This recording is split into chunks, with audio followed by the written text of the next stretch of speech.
freedom of speech fears as Conway Hall cancels no to NATO event after intimidation.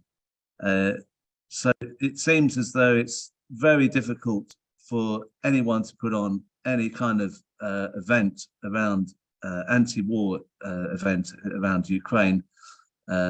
So I spoke to Lindsey German of Stop the War to find out what her experience of this was. And after Lindsey, we're going to be speaking to Audrey White and Chris Williamson, who was scheduled to speak at that event at Conway Hall.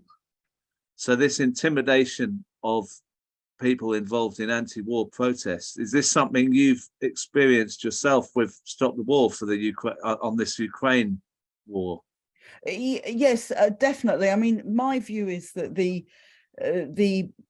atmosphere around this war is worse than any, even than immediately after 9/11, when the British and Americans embarked on the war in Afghanistan.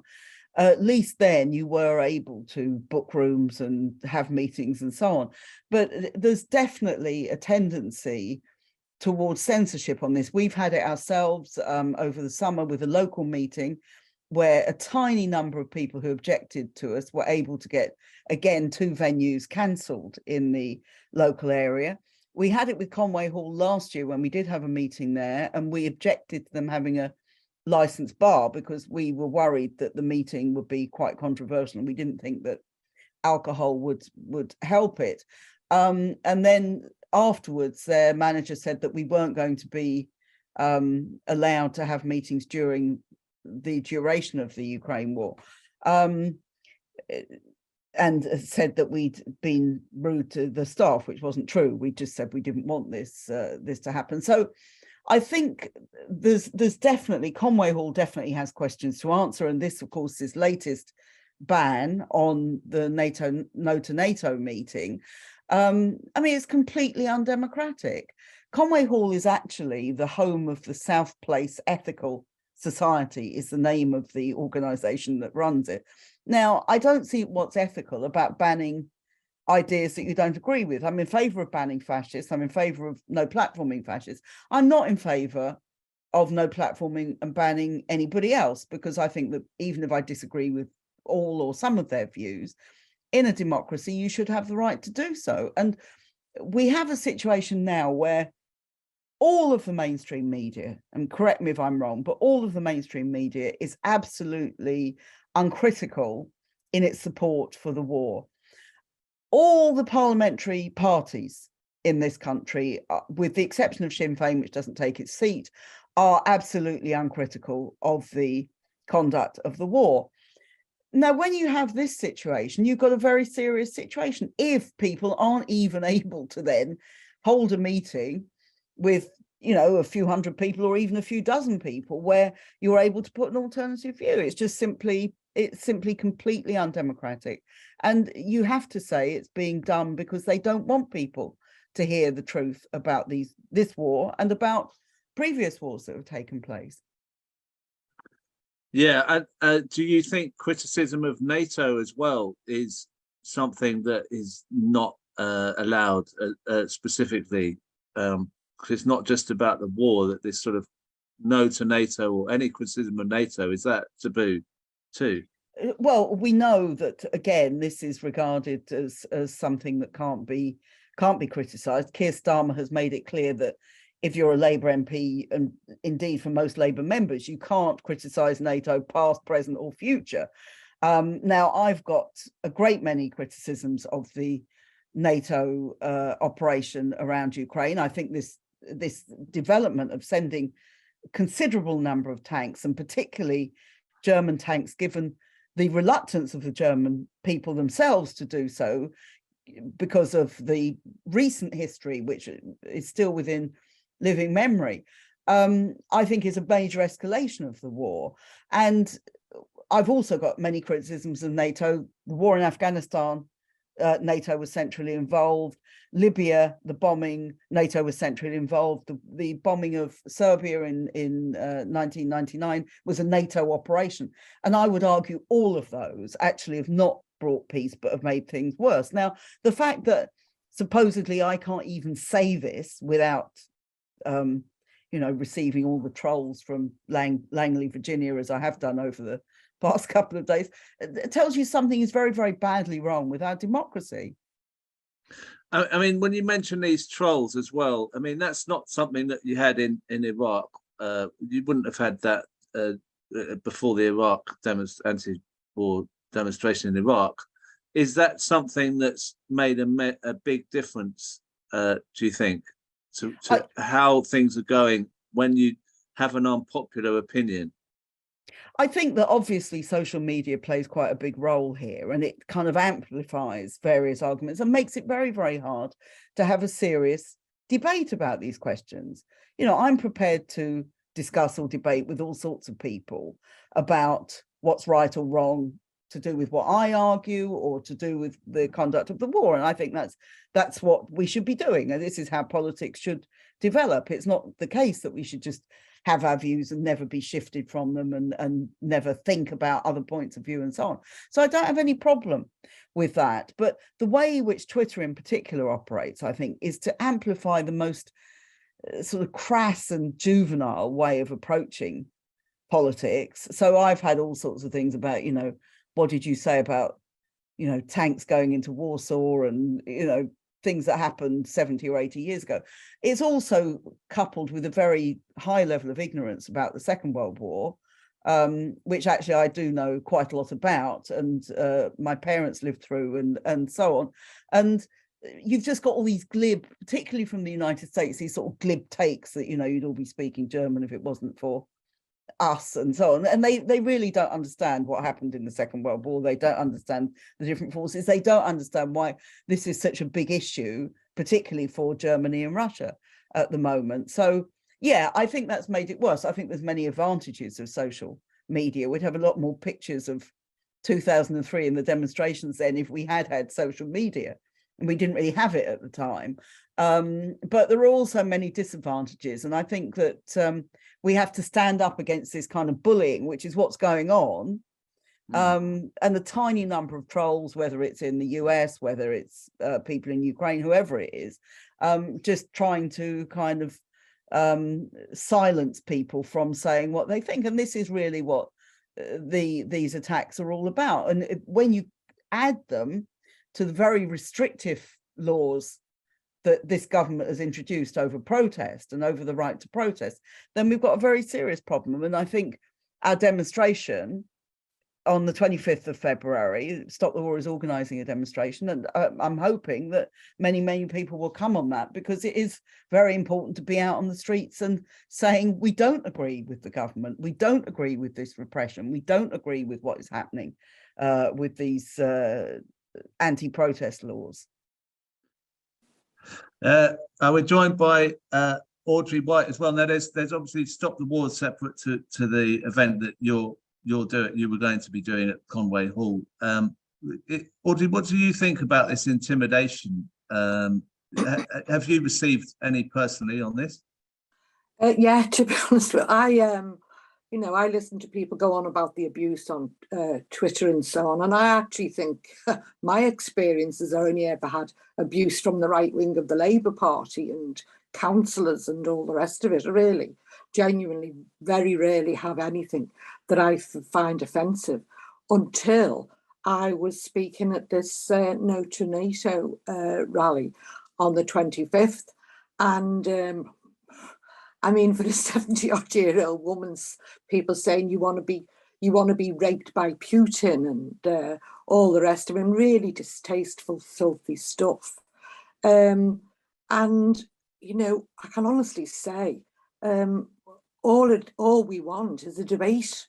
I mean, I appeal in my I've done a very short video. They're very poor video, to be honest with you, but it has had resonated. I think I've got 15, 16, 17,000 people watched it in a couple of days. But within that, there was some disgusting comments. So, I think things have really shifted from, the debate that we had, because I was one of those people who set up Merseyside Stop the War Coalition. I'm still a member of the Stop the War organisation. And, what's happened since then was, it's shifted from people who were in the Labour Party at the time. I chose not to be in the Labour Party, but there were some really good comrades in the Stop the War movement, the MPs that led Stop the War movement, from Corbyn to George Galloway was heroic at that time, and Tony Benn, of course, you know, they marched with us. Even Kennedy from the Liberals marched with us against our own government, you know, bombing, and people weren't being expelled.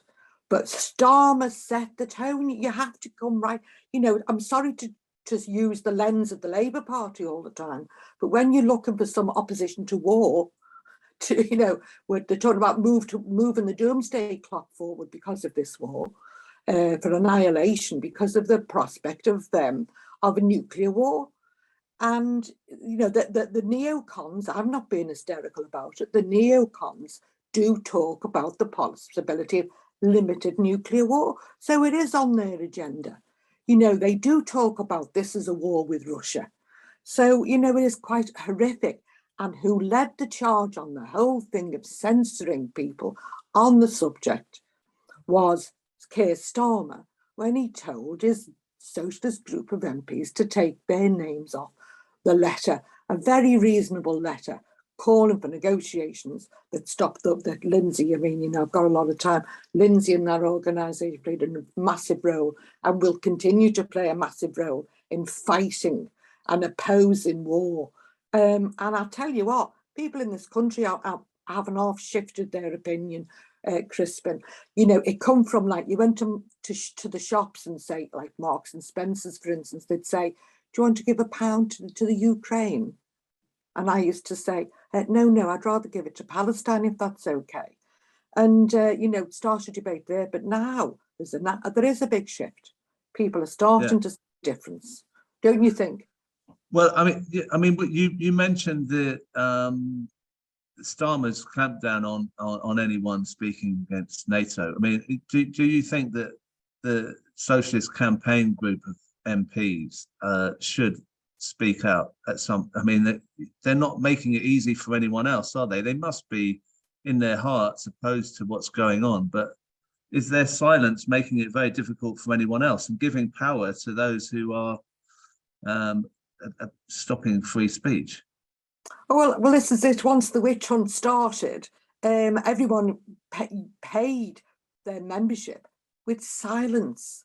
So, and yet when it comes to, and I know, you know, John and Dan Carden and, you know, all some of the better comrades in the Socialist campaign group, but they're playing an absolutely traitorous role in silencing themselves. It's something you never do, and you never do it when you're talking about war, and silencing, you know, a whole idea of not speaking out against war. I'm just absolutely appalled. I think it's a betrayal. I think we can't rely on them for anything if we can't rely on them for this. And they should they should have walked across the floor with Jeremy Corbyn the day Jeremy had the whip. And that's what they should have done. And we'd have had the beginnings of a party. And people, we would have had these next few years where we can build a party. They can still do it. The time will never be too late for them to do it. But I'm losing any hope that they will stand up on their own principles, because I know these people, what they believe in. But when you betray yourself, it's absolutely appalling. No, we're joined by Chris Williamson as well, who was scheduled to speak at Conway Hall on the 25th. How are you doing, Chris? I'm very well, thanks, Crispin. Thank you for coming on. Now, we were just talking about the Socialist Campaign Group MPs. Yeah, I heard some of that. And how that has kind of made things even more difficult for those who want to speak. Because if there were some in Parliament who were speaking out, I mean, other than Jeremy, and some, like Lindsey said, some in Sinn Féin, but you know, how difficult. What I actually want to ask you actually is, what is it that they're scared of with this event? Why do they want you to not be speaking? Well, it seems the establishment in Britain want to push us towards a third world war. Certainly don't want to see any criticism or any alternative narrative getting out into the public domain in relation to what's actually happening in Ukraine. But I'm pleased to say, as far as closing us down is concerned, they've failed to do so because we've secured an alternative venue now. I'm not going to announce that. We're not going to announce the actual Don't location. tell anyone. Don't tell anyone. Well, we will obviously tell people that have registered to attend, but closer to the date of the actual rally, because what we don't want to happen is the saboteurs to actually deter and maybe result in this third venue being cancelled. But look, this is a common feature these days. This cancel culture is anathema, really. I mean, it's absolutely something that we should be resisting at all costs, because obviously it prevents in a functioning democracy, it prevents it actually prevents a functioning democracy from actually occurring, because it actually stops proper discussion about important issues of the day. And what could be more important than the potential of a third world war, and trying to prevent that? But we're in a far worse situation, I think, than we've ever been, Crispin. I mean, you think back 20 years to when Britain was talking of joining the US in an adventure in Iraq, the illegal invasion in Iraq, which killed 1 million people. There was protests. There were, 1 million people on the street. But not just that. The people who were opposed to the decision, that were opposed to the direction of travel that Blair was taking the country, were speaking out in Parliament, as Audrey's just been saying, but we're also given a platform on mainstream media. None of that is available to us now, and they're even trying to close down, a rally that we've been seeking to organise. But they won't defeat us. I think there is a growing hostility to the potential of a war, and what's been happening, and the consequences of this support for a proxy war in Ukraine, because it's leading to a cost of living catastrophe. And it's no exaggeration, I think, to talk about a potential of a third world war. I mean, some key figures are talking. Sort of Jens Stoltenberg himself, the head of Nato, was I think in December talking about the potential of an all-out war between Nato and Russia. The German foreign minister said, I think it was it last week, that we are at war. Germany, is at war with Russia, and the nuclear scientists have just set the doomsday clock to 90 seconds to midnight, the closest it's ever been since it was established in 1947. So we're in a parlor state, but we never hear this on the mainstream media, and so it's important, therefore, obviously, the platforms like yours and those of us that are concerned about these matters actually do everything we can to alert the public to what's happening, because we're potentially sleepwalking into disaster. Now, another question. I mean, Audrey, do you think that this will actually get more people, that this censorship will get more people involved in this campaign and action on 25th of February? It's actually a really good promotion, isn't it? Well, I don't agree with it as a tactic, but I would certainly say that it's opened up the debate of freedom of speech, because I don't go along with this idea of discussing freedom of speech. I go along with the idea of freedom to be heard, because, we can all talk to the wall. We'll all talk to the wall, nobody listening.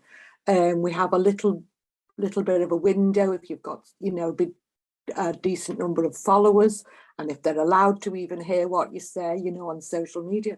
But at the end of the day, clamping down on people meeting and discussing an issue, there is people who maybe not in the same politics as ourselves, maybe not take the same position as the war. You think, well, why can't we hear about this? What are they saying? Even in terms of curiosity, people are thinking, hang on, what don't we know? And so I do agree with you, Crispin. It's not a tactic I'd like to adopt, but I actually think the more they ban it, it's like, the more they ban the song, the more people want to hear it. And I think more and more people are learning about the role of Zelensky. Most people must be thinking, what do the Russians think? when German tanks are going to be rolling into, into the Ukraine. I mean, it is the nightmare scenario to get the people of Russia behind Putin. It's the nightmare scenario for people to say, oh, hang on, maybe it isn't too scary to talk about a third world war. And all these things that they're doing is feeding in, I think, to strengthening the anti-war movement. And hopefully we'll make sure that this conference goes ahead and that people tune into what is really happening over there. And let's not forget, these are deniers of history. These people deny history. It's burning books. It's fascist, and we've got it, bit by stealth, all the way through, led by people who you're supposed to rely on to lead opposition to the establishment and to the Tory government, and they're not doing it. And I think the game's up for millions of us, and we've got to make sure we get our voices out there. And Chris, and this whole idea of this conference is brilliant, and the Stop the War organisation will mobilise people really in a more powerful way now, in a more informed way now, because of these attacks on us. And Chris, I don't even watch the news on Ukraine on the BBC or any channel because I don't know if it's true or whatever. I haven't got any faith in it. Is there anything that you could tell us that that we are not being told about, that maybe they would be scared to that gets out there? Well, I think certainly the progress of the war and the fact that Ukraine are losing at least 100,000, possibly more soldiers have been killed. The casualty rate is in the order of for every Russian soldier that tragically is killed, there are 10 Ukrainians. And of course, this could have all been prevented. All this could have been stopped. There was no need for a war. All that was required was for Ukraine to, honor the Minsk agreements, but to commit to neutrality. John Mearsheimer predicted this in 2015 when he was on a lecture tour speaking about Ukraine, and said that the direction of travel that the West is taking will lead directly to Ukraine being wrecked as a country. And that's what's happening. Ukraine is being wrecked now as a country. It will be divided, I think, at the end of this process. I don't think Russia can lose this war. They've got superior odds, superior equipment, and I know, NATO is doing its level best to keep the war going. But as well as the casualty rate that we're not hearing about the war crimes that the Ukrainian troops have been engaged in. And you can actually find this information, but you've got to look for it. There are journalists, actually proper journalists, who are reporting, from both sides, as it were, and speaking to people on the ground in the Donbass region, talking about the fact that people give horror stories about, some of the atrocities that they've been witness to, that their relatives have been subject to over an extended period of time, not just after the start of this war, actually, this invasion by Russia, because the war actually has been going since 2014, since the European Union and the US backed a coup to overthrow the democratically elected government of Ukraine. Whatever you think of that government, it was actually thrown out in a coup. And then the US were very involved in installing a puppet regime. And all this is about, extending, continuing the war is all about. And they're talking about it in terms now, balkanizing Russia, providing profits for the military-industrial complex. There's rich pickings for other Western capitalist corporations in a kind of in the rebuilding after the war has concluded. But in the meantime, of course, there's huge profits to be made in selling arms. There's huge profits to be made for the fossil fuel industry in the States. Of course, one of the other things they wanted to ensure that they did was to close off the links between Russia and Europe, because, as we know, Russia was providing a substantial proportion of Europe's energy. And then the Yanks went and blew up the Nord Stream pipeline. I mean, this is unbelievable. This is international terrorism. But of course, we don't hear any of that. And that's why it's so important, I think, that those of us who, feel, concerned about this, and I think, the vast majority of people in this country wouldn't want to go to war. Yeah, of course. Can I just come in on that pipeline thing? I mean, if you said that on mainstream TV, they just call you something or other, wouldn't they? I mean, that pipeline thing is it's so weird what happened there if you can't see it. Victoria Nuland all but admitted it. And Biden was actually effectively predicting it actually before it happened. Said that they would have ways and means of doing it, and Nuland just very recently actually virtually admitted that that they've done that.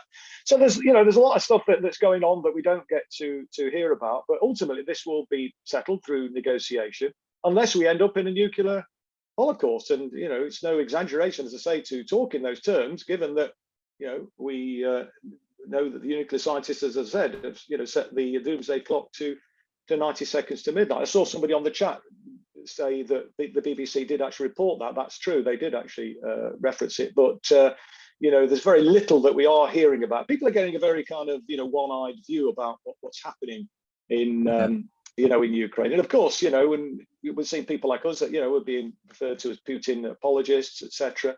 We're being cancelled as we started out on this discussion, left, right and centre. And now, the Conway Hall, which has this reputation for, hosting progressive and radical and socialist events. I mean, Jeremy Corbyn's mother and father met at a rally about the Spanish Civil War, as we know.